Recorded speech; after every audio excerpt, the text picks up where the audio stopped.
ఏ hi buddies. ఈరోజు while loop చెప్తా. While loop అంటే ఏంటి?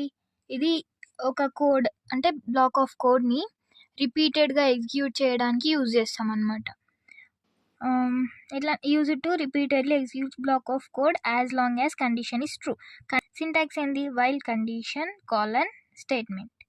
కాలన్ ఎందుకు ఇస్తాం? ఇప్పుడు example i equal to 1 while i less than or equal to 5. ఇక్కడ మనం 5 ఇచ్చినాం అనమాట.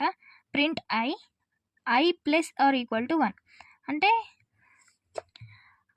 ఇదేంటి? ఇంక్రిమెంట్ చేస్తాను అనమాట. i plus or equal to 1 increment చేస్తుంది. ఈ అవుట్పుట్ ఏమొస్తుంది? i ప్లస్ ఈక్వల్ టు 1 అంటే ఇప్పుడు 1 తర్వాత 2 3 5 కన్నా తక్కువ 4 వరకు వస్తాయి, 5 వరకు వస్తాయి. అంటే ఈక్వల్ టు కూడా ఇచ్చినాం కదా మనం, 4 and 5 ఆల్సో. ఇప్పుడు ఇక్కడ నువ్వు ఒక కండిషన్ ఇచ్చినావు.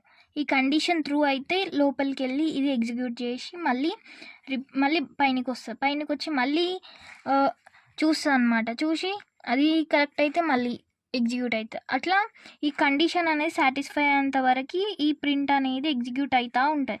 వన్స్ ఇది సాటిస్ఫై అయిపోయిందంటే స్టాప్ అయిపోతుంది అనమాట. Flow chart ఇదంతే.